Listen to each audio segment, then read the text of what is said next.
面目理想也当作 UAB, with you on your journey of life.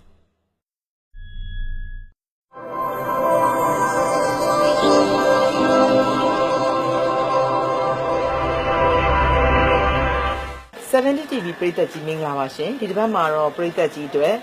အာသွန်ခွန်ဆိုင်ပညာဒါနတွေကိုစူးစမ်းနေတဲ့လူငယ်လေးတယောက်နဲ့တွေ့ပေးကြပါမယ်ဒါဆိုရင်တော့ပရိသတ်ကြီးဘယ်သူဆိုတာအားလုံးသိပြီးသားဖြစ်ပါလိမ့်မယ်ပရာဟိတနဲ့ပတ်သက်ပြီးတော့တကူတော်စာကြည့်တိုက်တွေကိုစမ်းစမ်းတမန်ဖွင့်လှစ်နေတဲ့သူဖြစ်ပါတယ်သူကတော့စောစောဖြစ်ပါတယ်မောင်လေးစောစောနဲ့ကျမတို့စကားပြောပါမယ်ရှင်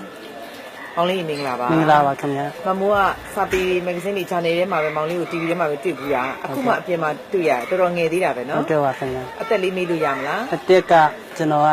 26ကျော်တော့ပါပြီအရင်ငယ်ပါသေးတယ်ကဲမောင်လေးဒါဆိုရင်မမိုးသိချင်တာတချို့ကိစ္စလေးတွေကတော့ဟိုစာရီထဲမှာဖတ်ထားလို့သိတယ်နော်မောင်လေးရဲ့အသက်ကိုမသိသေးဘူးနောက်ပြီးတော့မောင်လေးဒီအလုပ်ကိုစပြီးတော့ဝါသနာပါတဲ့ဒီ bright အလုပ်စာပေအလုပ်ကိုစလုပ်တဲ့အရွယ်ကိုမသိသေးဘူးဘယ်ရွယ်ကစလုပ်ကြလဲ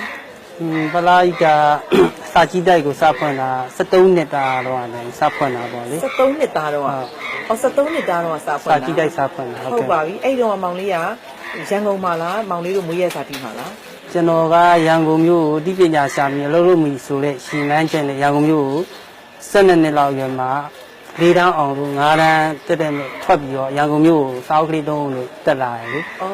ဒီအားတိုင်းတစ်ဆိုင်မှာသပွဲထိုးတယ်ကျွန်တော်စာဖတ်တာဝါဒနာပါတယ်ဝါဒနာပါတဲ့အတွက်ကျွန်တော်စာအုပ်တွေကိုဝယ်စုဆောင်းတယ်စုဆောင်းပြီးတော့အသက်73နှစ်အရွယ်မှာစာအုပ်ပေါင်းများစွာကိုပိုင်ဆိုင်တယ်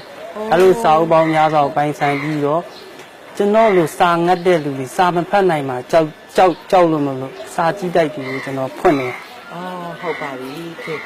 ပြိတ္တကြီးရန်အောင်ဆရာကောင်းပါတယ်12နှစ်အရွယ်ဆိုတာဟာတကယ်ကိုခဏကိုခါးစားထိုးပြီးတော့မိုးရီထဲမှာရှုံးပတ်တွေထဲမှာပြေးလွှတ်ဆုပ်စားတဲ့အရွယ်ပါစောစောကတော့အလုပ်တစ်ဖက်နဲ့တူစာအုပ်တွေကိုစုဆောင်းနိုင်ခဲ့တဲ့သူဖြစ်ပါတယ်မမိုး12နှစ်အရွယ်တုန်းကဆိုတော့စော့လို့ကောင်းတော့စားလို့ကောင်းတော့စာရီလည်းဖတ်တော့ဖတ်ပေမဲ့စာကြည့်လိုက်တစ်ခုဖြစ်လောက်အောင်တော့မစွမ်းဆောင်နိုင်သေးပါဘူးပေါင်လေးကိုဒီလိုစာကြည့်လိုက်တစ်ခုဖြစ်နိုင်အောင်ကိုအထူးကိုလှုပ်ဆော်တဲ့အရာဘာလို့ထင်ပါလဲအရန်ကိုတွန်းအားပေးတာငါစာအုပ်တွေငှားမယ်အစုပြီးတော့သူများတွေပေးဖတ်မယ်လို့ဖြစ်စေတဲ့အရာဘာများလဲကွကျွန်တော်လို၄တန်းအောင်တယောက်တောင်မှရယ်စာပေလေးပတ်ခဲ့လို့အသိပညာလေးနည်းနည်းရှိခဲ့ရင်ဘွဲ့ရပညာရှိများမြန်မာနိုင်ငံမှာအသီးသီးမှာရှိတဲ့ပညာရှိများကျောင်းသူကျောင်းသားများလားဒီစာအုပ်စာပေတွေကိုဖတ်လိုက်လို့ရှိရင်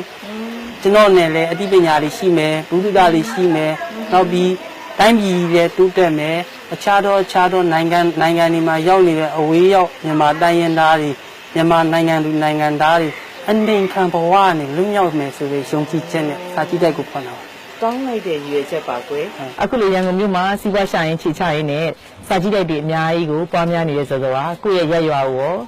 ဘယ်အချိန်မှပြန်ပြီးတော့အခြေချဖို့စိတ်ကူးတစ်ခုခုများရှိနေပါသေးလားကြည့်ရပေါ့ကျွန်တော်ကကြောက်ပတောင်းတောင်ပဲပင်းချောင်းက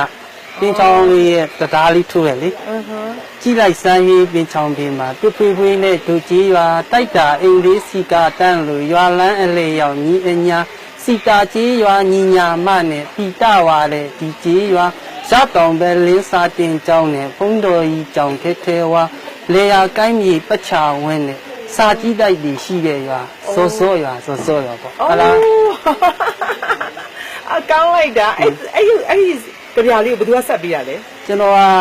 စာပေဝါဒနာပါတော့ကိုယ့်ဘာကိုဆက်တာလားဒါဆို Facebook တွေပါကြီးတုံးပါသလားကျွန်တော် Facebook ကနေပြီးတော့ဘယ်လိုအကျိုးကျေးဇူးတွေရဘူးပါလဲFacebook ဆိုတာအများကြီးပေါ့ဘယ်လောက်ချီအောင်ရဘူးလဲဆိုတော့ကျွန်တော်မရောက်ခဲ့ဘူးတဲ့နိုင်ငံမရှိဘူးလေဒီ Facebook ကနေပြီးတော့တွားလိုက်တာပဲကျွန်တော်မရောက်ဘူးရဲ့ကမ္ဘာနိုင်ငံအသီးသီးကိုတမတဗီဒီယိုကျွန်တော် online social media ကနေရှာတယ်လူငယ်တွေကိုစာကြည့်တိုက်တွေကိုလာဖို့တိုက်တွန်းတယ်Facebookဆိုတာအကျိုးရှိတိုးလို့ရှိရင်တန်ဖိုးရှိရလေမြန်မာပြည်မှာရှိနေတဲ့မြန်မာနိုင်ငံလူနိုင်ငံသားတွေပေါ့လေဒီ Facebook တုံးလို့ရှိရင်ပေါ့လေတိတ်ခါရှိတုံးကြပါပေါ့လေငါတီမြန်မာငါတိတာနဲ့ငါမြန်မာလေးနှုတ်ထသည်ငါလုံးမြန်မာနှုတ်ထပါတော့တိုင်းပြည်ကြီးကမွေးနေပြီစာအုပ်စာပေဖတ်ခါပြလို့အသိပညာလေးရှာဖွေစေ COC ဂိမ်းကုကစားလို့မစော့ပါနဲ့လူငယ်တွေပြပုတ်တုံးလဲအခုနောက်ဆုံးပေါ်ဘန်ကွန်မျိုးတုံးလဲရှူတာမှုတော့ရှိကြပါသေးပေါ့လေစာအုပ်စာပေဇက်ကဂိုင်းလို့စာကြည့်တိုက်ကိုသွားစုလေပေါ့ လူရည်လေးရအခုဆိုလို့ရှိရင်ဖြစ်ပုတ်တွေကို